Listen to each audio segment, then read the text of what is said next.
thank you so much for being here. Today I have Nancy Hensley, Chief Digital Officer from IBM, and I'm very excited to talk to you today. I'm excited to be here. Yeah. And I just love your career and journey and all the work that you do to support women. So why don't we just start there and tell me a little bit about your career. I love to hear from college on what happened. Because mine's been a zigzag, so I like to hear everybody else's story.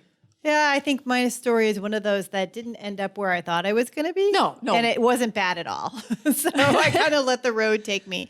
But I went through college with the intention of being more of a clinical psychologist focused on research. That's why we get along so well. My dream was to actually study people who did really bad things, like sociopaths. Okay. I was fascinated by Ted Bundy and why their brains worked differently. So I wanted to work in the prison system. How I ended up here. All right. Yeah, that's different. Yeah. I actually was working in a crisis center back when we had a support hotline for suicides. We had to actually trace the calls, which back then the technology wasn't great. So you had to keep somebody on the phone and then somebody else would partner with you to help trace the call from police department to police department. Oh my goodness. Yeah. And it was so intense, right? Because people's lives are hanging in the balance, which was a pretty heavy thing for somebody in college, let me tell you. And it was really intense. It was really tough. The things I was exposed to was just amazing to me, coming from a kid from the suburbs. Yeah. But while I was doing this and making almost no money. No, they never do. It's never balanced the right way. Yeah. Exactly. One of my friends started a consulting company and he's like, while you're living at poverty level, just come and work with us on the side while you're building your career.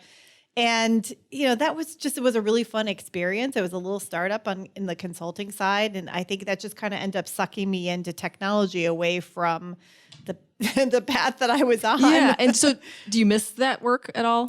I do. I think I still am, I still watch lots of documentaries I'm pretty sure I still use my degree in the work that I do every day. Yeah. Because since I focus a lot about customer experience, I think that degree comes in handy.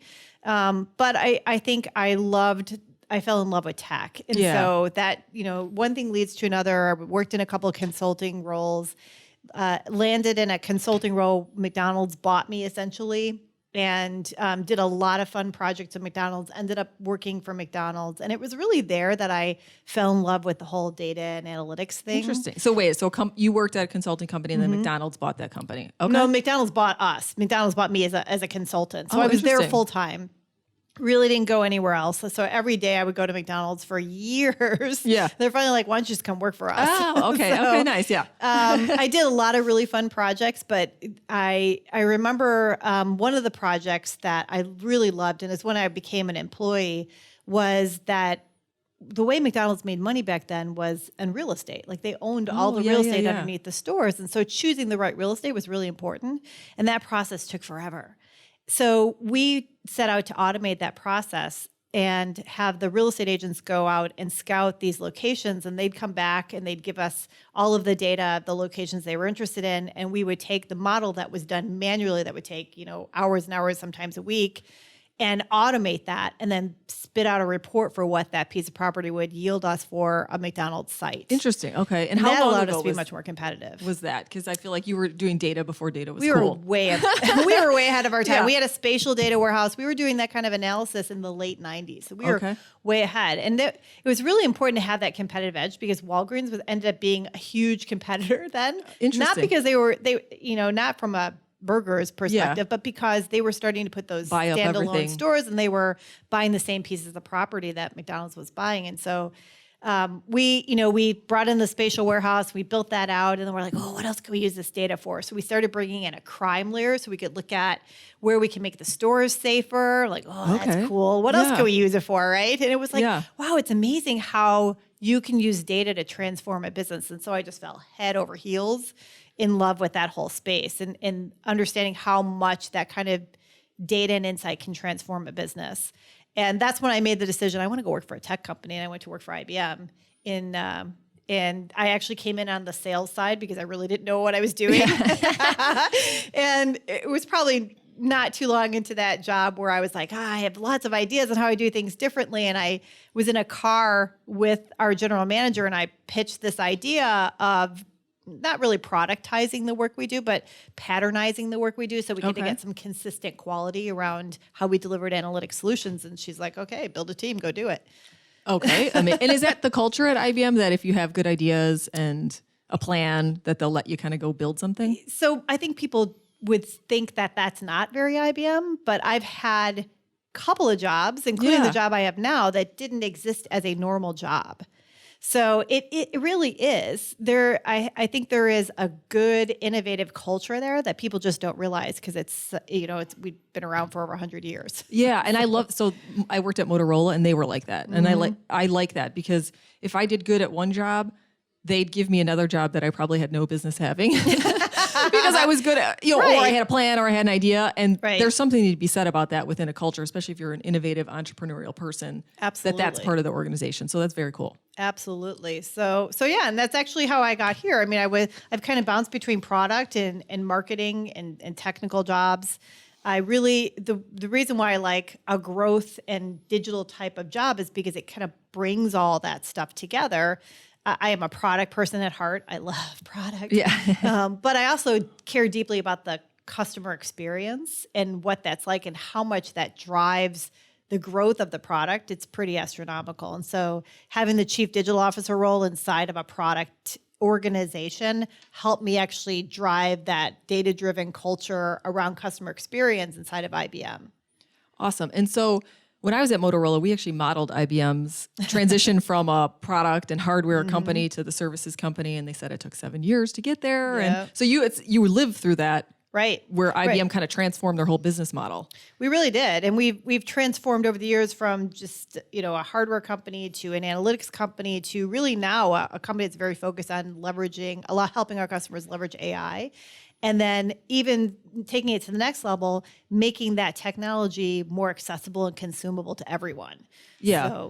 And data is I feel like not a lot of people are doing it well. Everyone's talking about it. Right. But IBM's been on the forefront. So can you talk a little bit about the clients you serve to the extent that you can? I know you can't name names, but what types of products are you delivering in the data space? Because it's just such a big topic right now. It is. Well, a lot of the work we do is around creating virtual assistants and natural language recognition, and really putting AI to use in a way that is helps a company optimize their business. So anything from using our Watson Assistant, which is a virtual chatbot, to actually being able to manage conversations and what's in those conversations using natural language understanding.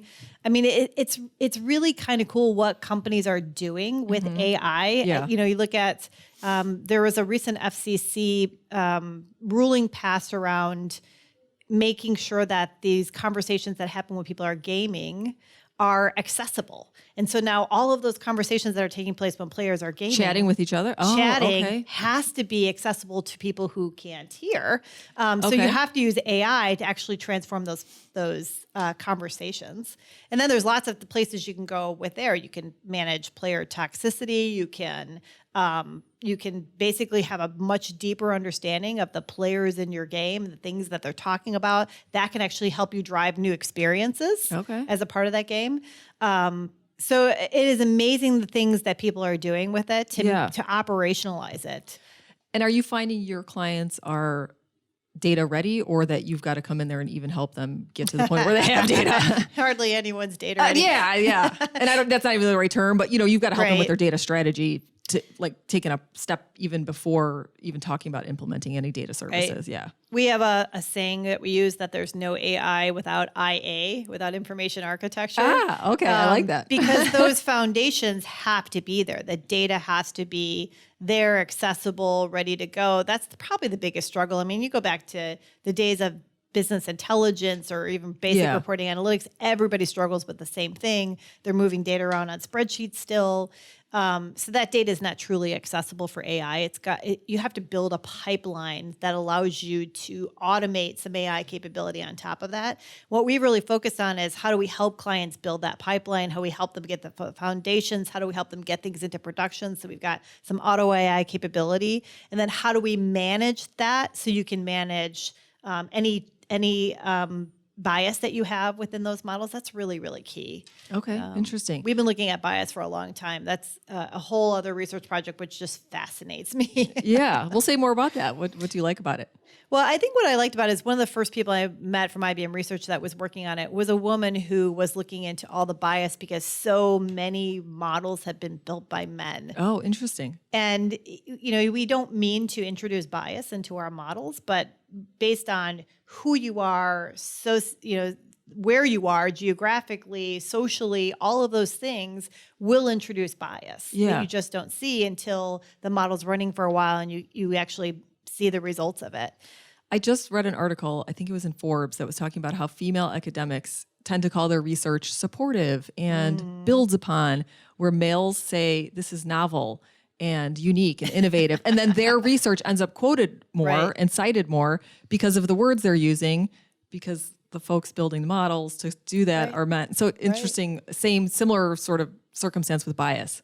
And you don't even, it's not something you would. They're not doing intentionally. Like you don't intentionally set out to put bias into your model. Right. But if you have a team of all men that are creating models, that's going to create a bias. Yeah. If they're in one geographical location versus another and you have a global company, that's going to create a bias. Yeah. So helping customers manage that and see that, I think, is really important part of progressing AI. Okay.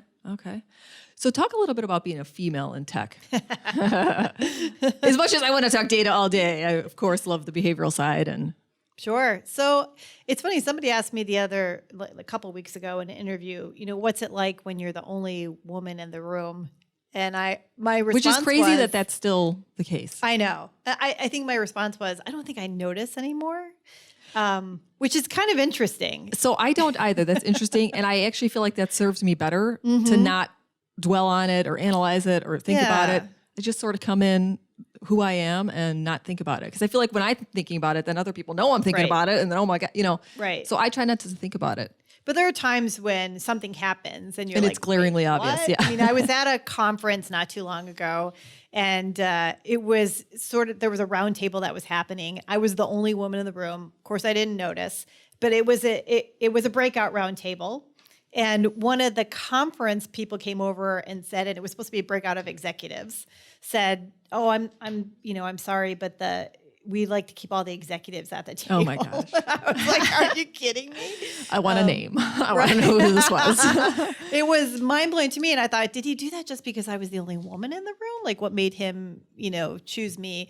And then, of course, he was really embarrassed when he found out I was an executive. But it just those kind of things where I wouldn't have noticed until he came over and did that. I was like, really? You're going to put me in a corner? I didn't come here to sit in a corner. Yeah. Nobody puts baby in a corner. That's right. No, I think he should have known better at this point. But I think he seriously regretted it after the side eye glance I gave him. Yeah. Holy smokes. So just in general, though, I mean, IBM is probably the top company to work for as far as tech. Mm-hmm. And so what has it been like, especially because you've moved up in the ranks, obviously there, and you've held leadership roles. And right. So say a little bit more about that and the representation of women at IBM. Oh, yeah. I mean, I think it really is ingrained in the culture, and it goes back decades and decades of IBM really being extremely inclusive with women. I mean, we have a Be Equal Day that we celebrate. Okay. Women in the workforce, but that's all very superficial. I think it's got to show up in the culture. I mean, my executive team have goals, goals in their checkpoints that are around making sure that it's not just women, but it's inclusivity across underrepresented people. But women are a part of that. And it's part of their performance management system, right? And, my boss started a whole a program called Grow that really focused on helping progress women in technology. I have been working with various groups to make sure, whether it's the Chasing Grace documentary that you and I have talked about before, I think that women need inspiration to not just come into tech, but stay into tech. Somewhere along the way, we lose them. And I think it's, when you look at some of the data, it seems like it's around middle school where girls are talking about being scientists and getting into STEM and getting into tech, and then they get into high school and something happens. So I think we really have to focus on getting those girls in high school and pulling them through and keeping the women that we have in tech because there's less coming in. IBM's culture has been really good about that. I mean, when I think back to I remember when I became a single mom, and the first thought I had was, that's it, my career's over. No one's going to promote a single mom. I have all sorts of limitations. And, that wasn't the case. They didn't see those limitations. I was promoted into the executive ranks. And so that, I think, is just a positive indication of how that culture is super supportive of women. I don't think that would have been the case in every tech company. And I hear horror stories and read horror stories all the time. I don't experience that. So I think I'm lucky. So maybe that's why I don't notice being the only woman in the room anymore, because it just doesn't matter in our culture. Yeah. And I'm going to be honest and admit my own bias. I thought maybe IBM was not that way. So kudos to them. Absolutely. That's good. Well, and you have a female CEO. Absolutely. But it sounds like that was going on even before her tenure. I think before, because I came into the company before she was the CEO, and it was amazing to me the difference in what I experienced, and in being a consultant and going through those years. Certainly have Me Too stories that go back years, but once I came into IBM, I just didn't experience that culture just didn't tolerate it. And it was very clear. Yeah. That's good. So tell me a little bit about your leadership style, because you have moved up in the ranks and you're leading teams today and have led teams. So talk a little bit about that. And what do you think has made you successful, and what has worked and not worked? Because I know I've certainly tried and failed, on my leadership style and approach. And I'm always constantly adjusting. Always constantly adjusting it and, trying to figure out the right way to inspire and motivate a team. I think what's worked for me is really understanding what motivates people, what their superpowers are. Part of being a leader is to make sure you're optimizing the team and they're in the right place in the things that they do. And you can't optimize a team if you don't understand their talents. Sure. And I think as a leader, it's my responsibility to make sure someone's in the right place, in the right job, and move them if they're not. So I always take the time to understand the talents of the team, understand the work, and then create an organization structure that optimizes that. And even when I've picked up teams, I've gotten people that somebody said, oh, this person's a real troublemaker and they're lazy. And I think it was just— I tend to get those people too. Well, the funny thing was that wasn't my experience with these people. Right. It was that they just needed some inspiration. They needed somebody to believe in them. They weren't in the right role. They didn't get the feedback and the appreciation. So I think that when you create that environment where people know you recognize what they're good at and you optimize that and you create that trust is so important. So important. And when you have that trust across the team, the magic happens. Absolutely. Right? And if you don't have that trusted environment, if people don't feel safe to come up with an idea, to try an idea, and even more importantly, to fail with that idea and learn from it, then you're not going to create a high-performing team. A high-performing team shouldn't be a stressful, fearful situation. Oh my gosh, totally agree. Yeah. It should be a safe, and ruling with an iron fist. Exactly. And Exactly. It was funny. I always had this inspiration when I was starting to work on growth strategies of Jägermeister's story of the Jaeger bomb. Okay. It was one of my growth inspirations because here is a product, similar to the challenges I had. It was an older product. It wasn't growing as fast. At the beginning of the case study, when they were looking at growth for Jaeger, they were selling in the UK about 70,000 bottles a year. Which doesn't seem like that much. Is that it's not higher? that much, okay, right? Yeah. So and they didn't really want to change the product. It was very complex. It took like a year. There was lots of ingredients. I feel like it was popular when I was drinking a lot. I'm sure I have a lot of hangovers that I could attribute to that. So they didn't want to change the product, but they wanted to get growth. And so they came up with this concept, like if we change the consumption model, can we get growth from it? And they came up with the idea of the Jaeger bomb. They kind of built the culture around it. And they went, in the year after they created the Jaeger bomb, they went from 70,000 to 700,000. And then I think it went to something like, I can't remember the exact numbers, like 6.3 million, and it accounted for 40% of the shots in the UK pubs. And that's when you drop it into a beer, is that? It's like a Red Bull. Oh gosh. Oh, okay. And Jaeger. But I could see, because it's more of an experience. Right. So they really focused on who was their target audience and how do we create growth. Here we're going to take this old complex product that probably none of these kids have heard of. Right. But we're going to take something they have, which is Red Bull. Yeah. We're going to incorporate it into it's this, genius. Yeah. Right. And then play off the nostalgia. Yeah. Yeah. So my joke with my team, because I was always one of my big inspirations, was find the Jaeger bomb. Yeah, go find the Jaeger bomb. I might steal that. T-shirts made. Right? Oh, did you? Nice. Absolutely. And so that's how one of the things I would use to inspire people was, look, here's an example of a product that was 80 years old. They didn't change the product. They just focused on the experience change, and they were able to get growth. That's cool. So I would tell when I was working in innovation to look for the shark with the laser because I wanted the craziest idea out there. We actually found sharks with laser beams on their heads too. So. But no, that's really cool. I love that story. Yeah, absolutely. I think I start every all hands call with some sort of story. Yeah. This week was, since it was Christmas and we had our last call of the year, talked about how Amazon now, I think the data I saw in the story was that they now have the attention of 50% of the buyers in the United States. 50%. Yeah. That's crazy. That's crazy. It's like 2/3 of all the online buying. So, and all of that really is because they focused on making it such a frictionless experience that they focus on the customer. Right? Yeah. In my management class, I play a video of Jeff Bezos from I don't know how many years ago. And he's saying just focus on the customer. Yeah. Relentless focus on the customer. That's really the secret to growth. And so I always use those stories to get them thinking about, here was a company that at one point, not too long ago, sold books online. Yeah. Right. Yeah. And now they're your go-to for like everything. Groceries. Yeah. I just finished up my Christmas shopping today on Amazon. I am not. And they're looking for what's the next thing, right? So now that Target and Walmart have said, oh, we can do that too. Now what they're doing is they're shifting more towards enabling the buy with voice experience with Alexa. And I mean, it's really smart. I mean, focus on that experience. That is everything. I feel like we've come full circle because we were talking about property and brick and mortar. And now that's been surpassed by Amazon. Although they're now starting to have brick and mortar. So it's just interesting. So how do you stay on top of it all? Oh my gosh.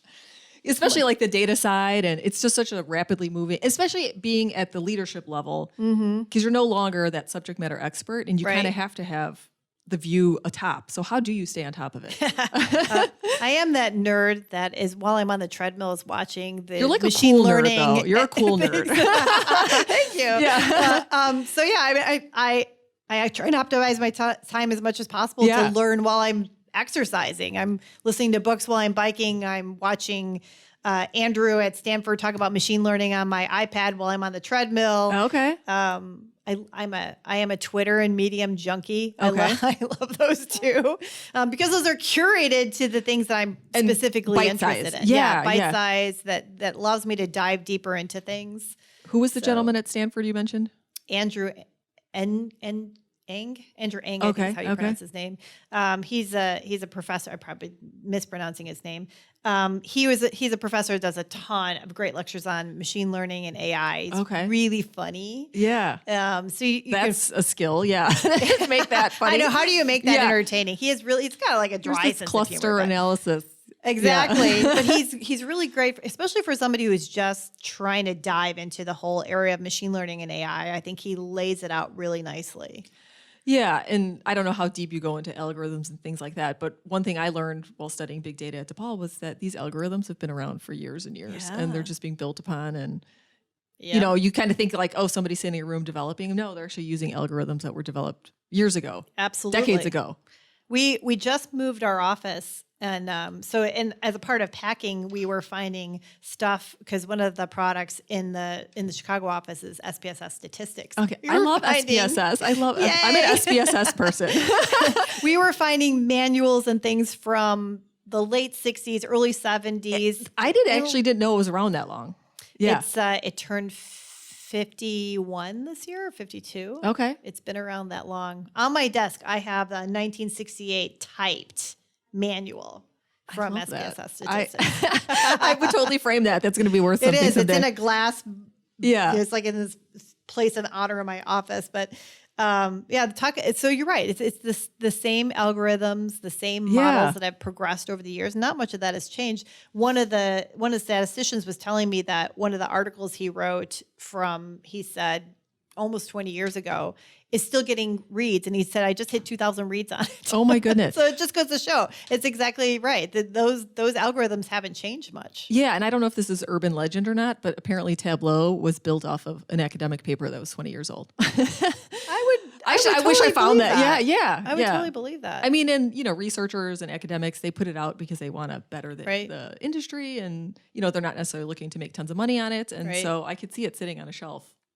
Yeah, I think and the interesting thing about that company was I think they nailed the consumability piece. Oh yeah. Big time, right? They ended up redefining the BI market. Yeah, absolutely. Right? Which, as to your point, was around, but it wasn't necessarily the best experience or at more people's fingertips, I guess. Yeah. Well, I think, because we have Cognos, which is a great product.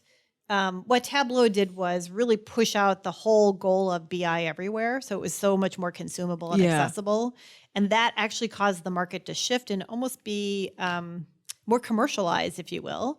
Whereas Cognos was really, it's a great product. It's got so much capabilities. Now it's evolved over time, right? It's got great visualizations. It's so much easier to use. But at the time, it was built for that power user. Yeah. And Tableau was not. Right. Yeah. It was kind of an interesting That's battle why I over use that it. time. Yeah.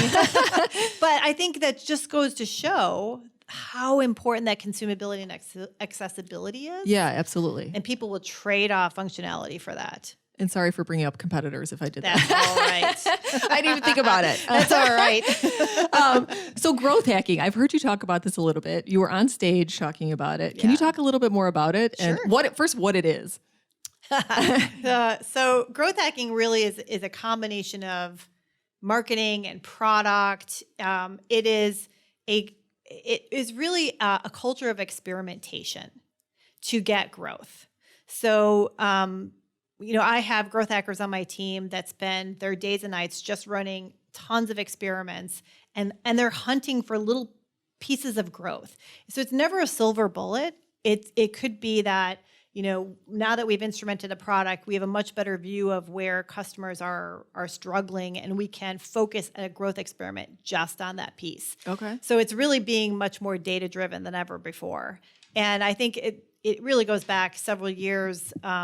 A guy named Sean Ellis and Patrick Vlaskovitz were sitting at a bar having a drink and discussing a job offer that one of them had gotten, and it was for a VP of marketing. And these guys, just like me, identified with between this hybrid of product and marketing, right? Because to me, they're so intertwined. It's so intertwined, yeah.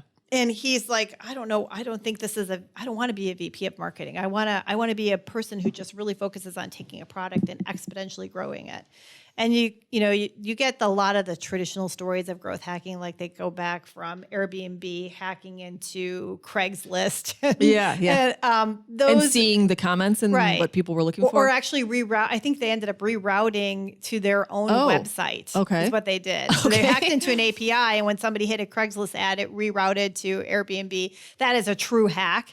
Growth hacking is as an illegal hack or unethical hack, or I think it was a opportunistic. Okay. I think they shut it down after that. That's really not what growth hacking is. Growth hacking is really a series of experimentation and things that help you recognize growth over a period of time, and it's really broken down by all the aspects of the journey. Whether it's how easy is your product to discover and learn and try.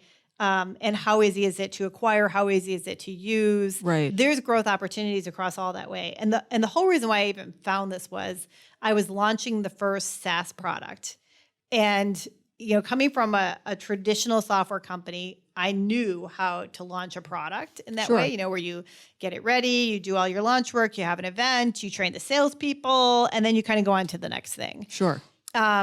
And you really don't look back at that whole launch activity. And in the SaaS and the digital world, that changes everything, right? You think about how many people you got to get into the funnel digitally to try your experience. It's a whole new ballgame. Like your marketing budget can't support that. So I, started thinking like, how do companies do this? And I would get the same stories like Facebook and Airbnb, but I started diving into the people who were talking about growth, and really what it was how do you break down that customer journey and find opportunities to experiment across it that gives you all of this little incremental growth. And I look at like the work that our team does is that there's no one thing that causes growth. There's like 50. Yeah. Right. And it's because I think everyone's going for the big one. Right. And there's no such thing. Yeah, right. It's all these little opportunities of, this person dropped off of provisioning the software because they had a problem. maybe we have an issue. Or looking at the transcripts of the chatbots and seeing a pattern of what people are what questions they have or the challenges they have, and driving content experience changes into that. Sure. So there's just so many opportunities. You have to be almost methodical about it. But that's really what growth hacking is. I love that. A data-driven experimentation culture that is allowing you to grow the product. And it's also built on a concept called product market fit, which means that you not only have a product that is a viable product in the marketplace, so there's a market for it, but there is a distinct differentiation for your product, and you know exactly who you're selling it to. Yeah. And a lot of traditional product teams look at, I have a product, here's what it does, here's the competitors, and here's the market size. That's not exactly product market fit. Product market fit is truly knowing who you're selling to. I think what problem you're solving. Exactly. Yeah. I think the best example that I always give that people get product market fit is do you remember when the iPhone was introduced and he walked out on stage and he said, you have a phone and a music device, a phone and a music device. So the opportunity in the market was that this segment of users they were going after for the iPhone had two devices they were walking around with. Yes. And wouldn't it be nice if that was one thing, right? And the differentiation was that they designed this one thing in such a beautiful design. It was so differentiated. It was so different that it took the market. So they knew the opportunity, they knew their user, right? They created something that was so different, and then boom, right? We all know where it went from there. And they make it look so easy, and yeah, it's so hard to replicate. But he didn't walk on stage and say, I'm going to introduce a new phone. Right. That wasn't the product market fit they were going for. Is it 1,000 songs in your pocket? Is that? Yeah. Yep, exactly. So I love the innovation part of it and the research. And does IBM, and to the extent that you can talk about it, do a lot of ethnography and voice of customer and go out and observe? Oh, yeah. Yeah. I mean, there's multiple ways. So we have, obviously, we use NPS quite a bit. Sure. And we have that all interconnected with our Slack, so people know when there's feedback. They are very responsive. We're constantly monitoring NPS, all the way up to our chairman. She's very focused on NPS.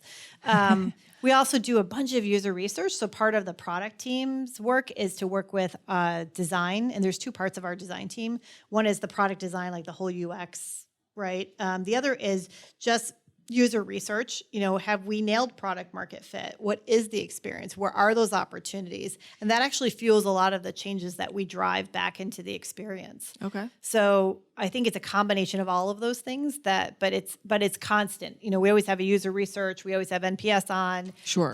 Where we have ways to engage with the client in product through the community that just gives us so much more feedback. And I compare like 20 years ago, maybe even 10 years ago, the way we did it was we had customer councils. And so you get a small number of people that came in and they would drive the product. It's so different now because you get real-time instant feedback. Yeah. Say a little bit more about NPS, because not everybody's familiar with that necessarily. So NPS is a way to measure, that's Net Promoter Score, how your clients feel about the experience of your product. And so the product is instrumented so it can capture that. So probably most people have used NPS. If sometimes they get at the end of a survey a happy face or a sad face, or it's asked how likely are you to recommend it? What was your experience? That gives us real data about how the clients feel about it. I think the other thing is reviews. Reviews never used to be a thing in software. Yeah. In software. Yeah. I was thinking doctor's office. I would never go to a doctor's office. But now think about when you buy something, right? Yeah. You look at the Amazon reviews. You always look at the reviews. Yeah. So now it's become a thing in software. So there's companies like G2 Crowd that's capturing a lot of reviews on software, and it's getting traction. That also gives us a lot of great feedback as well. And just that community piece too, like you said, because it's very tight and. Absolutely. Our ability to integrate that community experience in is really, really important, because people want to know what are other people doing with it. Who are my cohorts that are using this product? And they want to be able to connect with them, even probably more so than us. Yeah. Yeah. So I'm going to switch gears just a little bit. Sure. Although, again, I could talk data all day. But you and I know each other through an organization called Women Unlimited, which is an executive development year-long program to help women advance in their careers. And so you've been very passionate about supporting women. Even your Twitter says that you are a big supporter of women in STEM. So say a little bit more about that and why it's so important to you.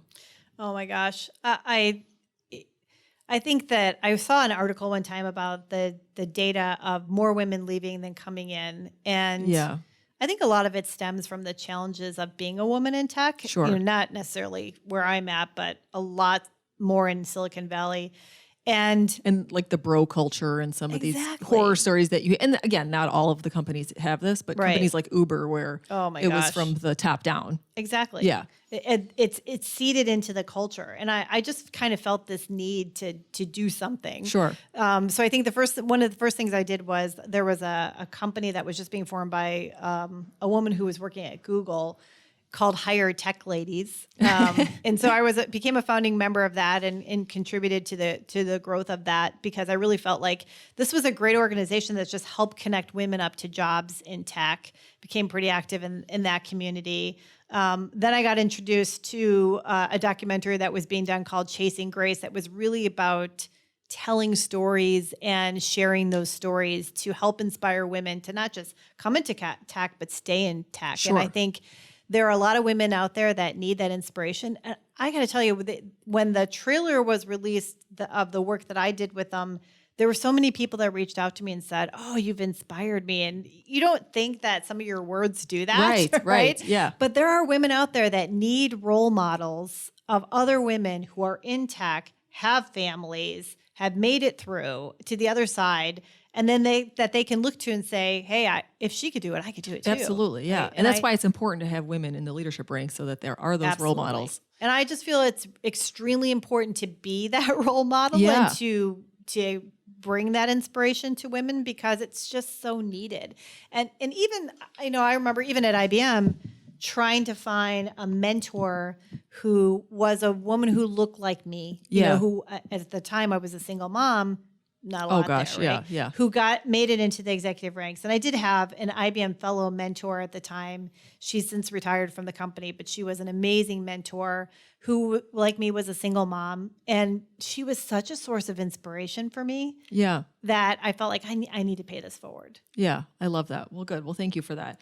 And so we've even talked about kindness and being a servant leader and I think you even had a picture where you post, you've got it on. Okay, she's got it on. The kindness, it says be kind on her bracelet. And so I think the myth is that if you're women or female in leadership role, you're somehow this bitch on wheels. Or even like I was a female police officer. I think that's the, stereotype is that you're going to be just an awful human being and have to treat everybody terribly. And so say a little bit more about the being kind and servant leadership. So I think it's so important. And I think the amazing thing I feel like is my job, at least, has allowed me to win arguments with data. Yeah, that's true. Yeah, it's sort of irrefutable at that point. I don't have to get that as contentious, but I think that at the end of the day, kindness always wins. I've said that to my kids their whole lives. Sure. Be kind, have courage. In fact, I probably said it too much because my daughter has it tattooed across her shoulder now. Oh boy, yeah. You're like, thank you, but it's sunk in, literally. Yeah. But I think it's so important because you build that culture. That is the foundation for building that trusted culture. Yeah. With your team I'm not going to rule by fear. I mean nobody wants to work in an environment like that. Nobody wants that. Exactly. Now, of course, will I have the bee that's inside? And if I have to take it out, I will. Of course. Of course. But I don't feel the need to take it out that often. And I think because of I always feel like my job is to enable my team. How do I help them be successful? How do I keep things out of their way?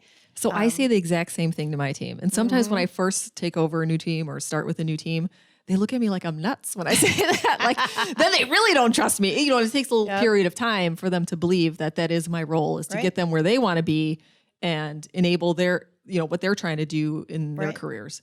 I think I've done too good of a job because now I meet with my management team and usually end up walking away with more to-dos than they come with lists for me. You, yeah. So I've evidently done a good job of that. But I have seen people transform when they know someone believes in them, when they know that you're there to support them and you truly understand what their strengths are and you work with them on the weaknesses And you do that with a level of kindness so that that feedback is very well received. Right. And I think that takes time to perfect. But I've had several people over the years who, might have been labeled as difficult. Sure. And I always saw it as this great challenge, that there is a way to tell people what they're really good at and where they can be even better that is more inspiring than, hey, you really suck at this and you gotta do better or else. But there's ways to inspire people to transform on the things they're weak on, and it's rooted in kindness and trust. Yeah, I love that. So when we went through Women Unlimited, I had just gone from an individual contributor to leading a team, leading the team that I was on. So talk about, really kind of a weird role. But the one thing that I learned from the Women Unlimited program is like delegation and allowing people to have autonomy. And because they don't do it the way that you would do it, doesn't mean it's done wrong. Right. And, it was hard for me to give up that control because I was a subject matter expert in one thing. And then when you're leading a team, it's totally different. But being able to do that and empower people is just amazing. And be there for them when they fail. Right. Right. Yeah. And try and help them learn from the experience. And that, that's the hard part is, when I've had a couple of managers that were brand new with me this year and their things weren't always perfect. But as long as you can make everything a learning experience so they grow from it. A lot of times, I would use stories of my own, like, when I was a new manager, this is what happened to me, so that they can relate that they're not stumbling through and they're the only ones that ever made that mistake. Yeah. I think the failure is huge, especially in an innovative company like IBM. Absolutely. Yeah, that you have to have that ability. And then move on fast. Fail absolutely, and fail fast. And I think a lot of people don't really understand what fail fast means. Right? They're like, really? You're They're like, why would you want to do that? Yeah. But really, I think, and maybe it's the term that's poor. It's more like learn fast from your failures. Right. You're winning or you're learning. It's a data point. Yeah. Exactly. And in a lot of cases, in the experiments that we fail on, we learn more than the ones that were a success. Yeah. Which is kind of interesting. Super interesting. I just convinced my brothers to go into a home flipping business with me. And I'm like, I don't even care if it fails. I don't even care. I'm like, it's fine. At least we tried and I won't have that thought going, back and forth in my head. And we did it. We tried. Right. And if you're going in with a minimum viable product, if you will, and you're iterating on top of that and you're testing constantly whether you have product market fit with that minimum viable product, you're going to have a ton of failures. I mean, I love the story of Instagram. When it was first launched, it was called Bourbon. Okay, I don't know this story. And bourbon. Bourbon as in the liquor bourbon? Yeah, because I guess the guys were big bourbon drinkers. Okay. But the product wasn't going anywhere. Sure. And they were really perplexed by it. And meanwhile, they're just packing in features and functions of the product. Yeah. It's still not growing. And I think a lot of us who've been in product for years have that mindset of if I add more features and function, that's what's going to help grow. Right. And it's actually, products like Tableau taught us the opposite. Right. It's the consumability piece that actually probably gets it to grow faster. But they stopped what they were doing. I think they instrumented the product. They took a look at what are people doing in that product? Like out of these 25 things that we have enabled, what are they doing? And they found that they were doing 3. Right. And nothing else. Yeah. So they were all stunned. So they basically just narrowed the product down and made those 3 things that people were doing. I don't know if it was 3 or 4, but a really good experience. They relaunched the product as Instagram, and I think shortly thereafter was sold to Facebook. Yeah. I mean, it is pretty simple if you think about it, the concept. Yeah.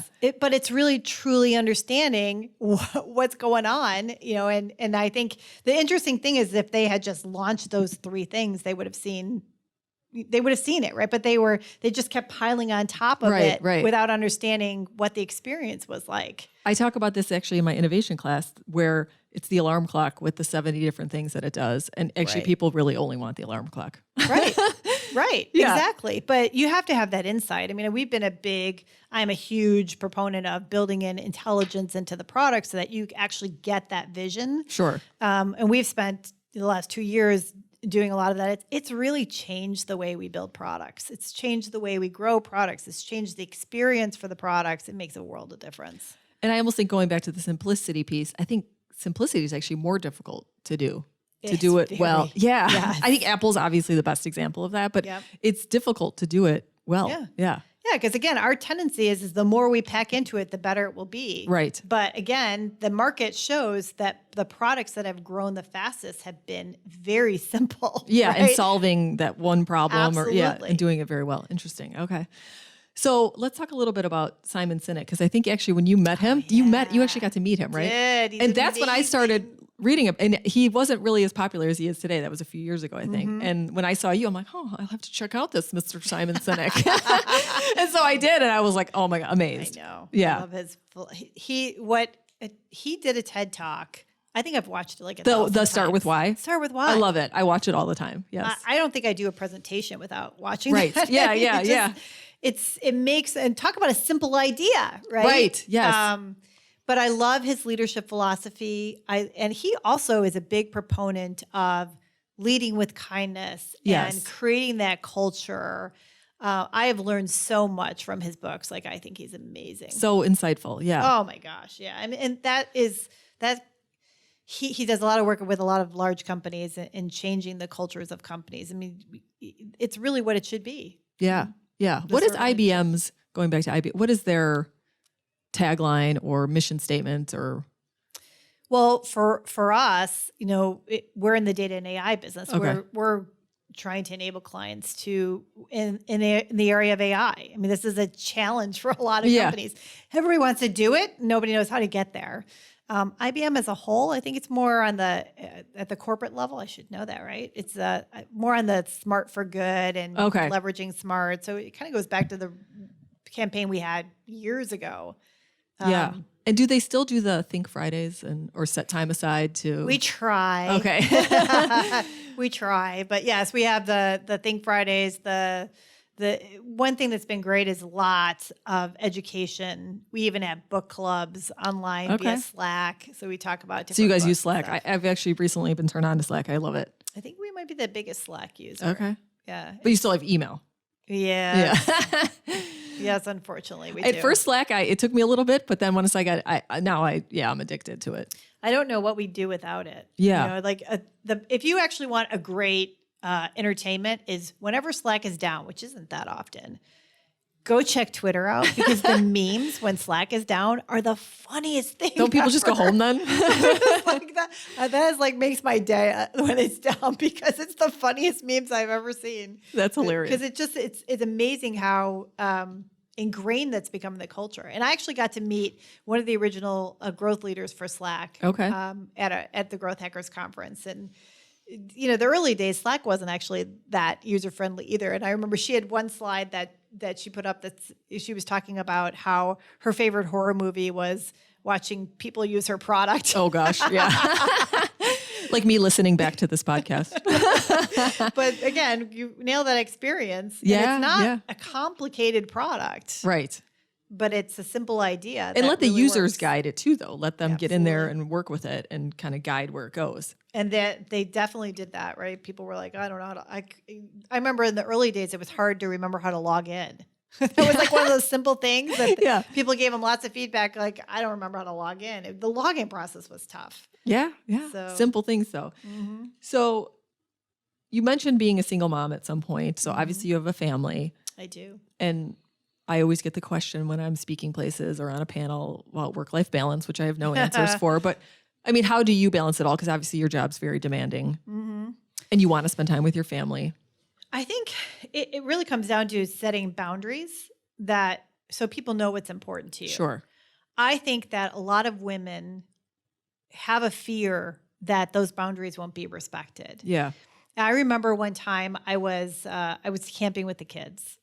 And I get this text message from our SVP. He says, I need you to be in New York tomorrow at 10:30. And I'm thinking, I'm in Wisconsin in a tent. Yeah. I don't have anybody to watch my kids. I went into this full out panic mentally. Then I took a deep breath and I thought, all right, I'm going to tell him what I can do. Sure. Instead of what I can't do. Texted him back and said, I can be there Monday morning. Okay. I'll catch a flight that gets me in at this time. And the response back was just, okay. Yeah. Right. You know? And I'm thinking, wait, I just as you're seeing the three dots, like you're 10 like, years off of my life for that, you know? Right. But that I think is a good illustration of we panic thinking that we have to be all things to all people right, at all times. But their expectation, it probably isn't that. Right. And so if we say what we can do instead of focusing on what we can't do, it usually turns out okay. Yeah. And as women, like I said, the first thing I did was think about all the things I couldn't do. I couldn't be there by 10:30. I couldn't find a babysitter. Right. I couldn't make it back. Instead of just saying, this is what I can do. Yeah. Does that work? Yeah. All right. Okay. Wow. Look how easy that was. And so that's really how I've kind of built my life. I've also, I tell this woman all the time, don't have any regrets. When there's the Halloween parade, when there's the gingerbread building day, when there's the choir concert or that big game, be there. Yes. Prioritize it.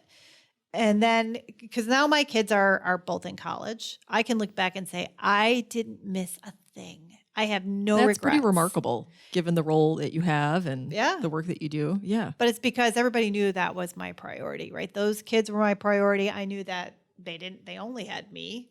And so if they felt for 1 second I wasn't going to be there for them, that's devastating for a kid. Yeah. So I had to make that my priority. And I worked, everybody worked around that. It wasn't a limitation. It was, that's my priority. And so again, I think as women, we see that obligation, making that a priority as a limitation. It's not. It's a priority. Yeah. There are men that prioritize golf. This is true. Right. Yes. And they don't, so it's about setting those priorities or, and letting people know what they are. And if they don't respect them, you're in the wrong place. Yeah. And I like what you said about having the no regrets, because I think if you got to this point and had not gone to those events, the regret wouldn't have been about your career. Exactly. It would have absolutely been about not being there for your kids. Yeah. I think it's been hard. You have to define what success is for you. Some people say, if I am at this level and I'm making this amount of money by this age, this is success. And to me, it's always been, it's got to be more holistic than that, right? If I can get to a certain level, make a ton of money, but then my kids feel like they can't depend on me, that's not success, right? So you have to define what success is for you and then stick to that. That's what your goal is. And not every woman is going to feel that way, right? There are plenty of women who'll be like, that is success to me, and they can depend on my husband.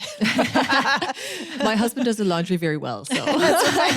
And that's okay, how we make up right? for it. And they shouldn't apologize for that either, right? Not every woman wants to be a full-time mom, or not every woman wants to prioritize that. Not every man wants to prioritize that. It shouldn't matter. It's your priorities are your priorities. How you define success is how you define success. Just don't have regrets. That's an interesting nuance, because my husband is definitely, he's very happy in his career and content. And I'm always like, what's next? What's next? What's the next big ambitious thing I could do? And he doesn't have that. So it's a good balance. Right. And to him, that's success. Yeah, he's happy as could be. Yeah. Absolutely. Does the same routine, gets up at the same time, I'm the exact opposite. Yeah. So that's good. So last question. So you are very authentic. You use humor a lot. Yep. You have a great sense of style, and you're always, and I think that's what drew me to you. We weren't even in the same group in Women Unlimited, but we became friends. And I think that's what drew me to you. And so talk a little bit about that and why that's important to you. And you're probably doing it and don't even realize you're doing it because you're so amazing, but. Oh my gosh, you're gonna make me blush. I don't know. I just feel like being authentic is so important to being a leader. Yeah. I mean, how can you trust somebody if you're always second guessing what they say or what they're feeling or what they really mean? And again, it goes back to that core concept of trust. If I'm not being authentic, people are never going to trust me. Yeah, that's a good point. There's danger in being authentic, right? Because you're putting yourself out there. Yeah. It's not safe to be authentic all the time, but I think that it all balances out. So sure, have I been burned by being authentic? Right. Absolutely. But for the most part, I think that it's made me a much more inspirational leader. It's built the trust that I've needed to build with the team to get someplace. So I think it's so important. So important. And it's funny, it took me a long time to realize that. And I always felt like I had to mold myself or talk a certain way or dress a certain way. And that maybe the trust wasn't there, or maybe I wasn't landing on people the right way because of that. And then the second I became myself and I gave zero fucks about that. My success almost skyrocketed as a result. Yeah. And the people that aren't my people, that's fine.